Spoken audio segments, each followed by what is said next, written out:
লিল্লাহি তাকবীরের ভিতরে একটা ষড়যন্ত্র লুকায়িত আছে। লিল্লাহি তাকবীর, লিল্লাহি তাকবীর। নারায়ে তাকবীর বললে তো সাথে সাথে নারায়ে রিসালাত আসে।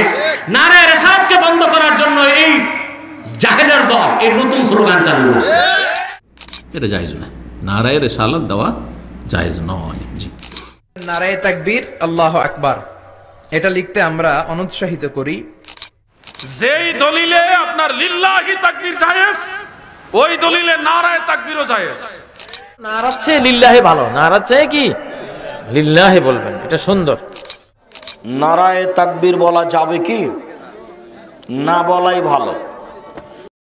এই লিল্লাহি তাকবীর বাংলা জমিনে সুন্নি মুসলমানরা বলবে না, কারণ লিল্লাহি তাকবীরের ভিতরে একটা ষড়যন্ত্র লুকায়িত আছে। আপনারা বলবেন হুজুর বুঝি নাই। আরে বুঝেন না কেন? কারণ সাধারণ একজন মানুষকে যদি বলা হয় দুইটা তাকবীর দাও, সে বলবে নারায়ে তাকবীর আল্লাহু আকবার। এরপরে কি বলবে? লেখাপড়া না করলো বলবে যে নারায়ে রিসালাত ইয়া রাসূলুল্লাহ, মানে আল্লাহ আছে রাসূল আছে। কিন্তু তারা লিল্লাহি তাকবীরটা কেন বের করেছে জানেন? যাতে করে রসুলের নাম উচ্চারণ করা না হয়, রসুলের আযান বন্ধ হয়ে যায়, রসুলের জিকির বন্ধ হয়ে যায়। কারণ লিল্লাহি তাকবীর বলার পরে ইয়া রাসূলুল্লাহ বলার জন্য আপনি কোনো স্লোগান আর পাবেন না, টেনশনে পড়ে যাবেন। একদিন, দুই দিন, তিন দিন রসুলের স্লোগান দিতে না দিতে মুমিনের অন্তর থেকে রসুলের নাম সরায় ফেলছে। কিন্তু সুন্নি জনতা আমাদের জীবন যাবে এই কলিজা থেকে, এই হৃদয় থেকে, এই কলিজার গহীন থেকে রসুলের নাম কিয়ামত পর্যন্ত মুছতে পারবে না। নাম হাত তুলে বলো ঠিক কি না? লিল্লাহি তাকবীর বললে আর নারায়ে রিসালাত থাকে না। নারায়ে তাকবীর বললে তো সাথে সাথে নারায়ে রিসালাত আসে। নারায়ে রিসালাতকে বন্ধ করার জন্য এই জাহেলের দল এই নতুন স্লোগান চালু করছে। আমরা যেটা করছি আগে ওইটাই করব, নারায়ে তাকবীর, নারায়ে রিসালাত। যেই দলিলে আপনার লিল্লাহি তাকবীর জায়েজ, ওই দলিলে নারায়ে তাকবীরও জায়েজ।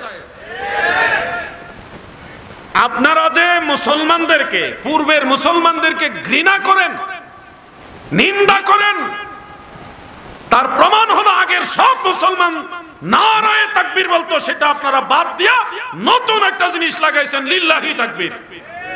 এই নারা শব্দ বাদ দিয়া লিল্লাহি এই শব্দ লাগানোর মাঝে আপনাদের হিংসা, আপনাদের ঘৃণা প্রমাণিত হয়, ঠিক না ঠিক? নারায়ে তাকবীর আল্লাহু আকবার, এটা লিখতে আমরা অনুৎসাহিত করি। ইনস্টেড অফ নারায়ে তাকবীর আমরা লিখতে বলি লিল্লাহি তাকবীর, অথবা লেখা যায় তাকবীর এপাশে আল্লাহু আকবার। এটা সুন্নাতে ওমর, সাইয়েদনা ওমর প্রথমেই মিছিল দিয়েছেন, এই স্লোগান দিয়েছেন। অনেকবার বলেছি, আপনারা জানেন। আস্তে আস্তে পরিবর্তনের দরকার আছে না নাই? নারায়ে তাকবীরটা আমাদের দেশে বলে, নারা শব্দের অর্থটা, এটা ফার্সি শব্দ, অর্থটা খুব একটা ভালো আসে না। তবে লিল্লাহি তাকবীর, লিল্লাহি শব্দ কোরআনে আছে না নাই? কিন্তু নারায়ে নারা শব্দ কি কোরআনে আসেনি? নারা নাই, লিল্লাহি আছে। আলহামদুলিল্লাহি, লিল্লাহি আছে না? লিল্লাহি মা ফিস সামাওয়াতি ওয়া মা ফিল আরদ, কুল ইন্না সলাতি ওয়া নুসুকি ওয়া মাহইয়ায়া ওয়া মামাতি লিল্লাহি রাব্বিল আলামিন। লিল্লাহি তাকবীর, তাকবীর বড়ত্ব কার জন্য? আল্লাহর জন্য। নারা শব্দের এক অর্থ হলো বেহুদা আওয়াজ, বেহুদা শোরগোল করা। আল্লাহ তাকবীর বলা কি বেহুদা? অসার, অন্তঃসার শূন্য, এর চেয়ে সার গর্ব কথা কি হতে পারে পৃথিবীতে? এই জন্য নারার চেয়ে লিল্লাহে ভালো, নারার চেয়ে কি লিল্লাহে বলবেন, এটা সুন্দর। নারায়ে তাকবীর বলা যাবে কি? না বলাই ভালো। বলেও যদি, তাহলে নারায়ে তাকবীর বলতে হবে না, বলতে হবে লিল্লাহে তাকবীর, লিল্লাহে তাকবীর, এটা বলতে হবে। বেদাতি বেরলবি যারা রয়েছে রিজভি, তারা নারায়ে রিসালাত করে, তার সাথে নারায়ে তাকবীরের সাথে কি করে? নারায়ে রিসালাত, মানে যেমন আল্লাহর তাকবীরের বড়ত্বের স্লোগান তারা দেয়, তেমন রাসূলুল্লাহ সাল্লাল্লাহু আলাইহি ওয়াসাল্লামের রিসালাতের স্লোগান দেয়। কারণ তারা রাসূলুল্লাহ সাল্লাল্লাহু আলাইহি ওয়াসাল্লামকে আল্লাহর অনেক গুণে শরীক করে।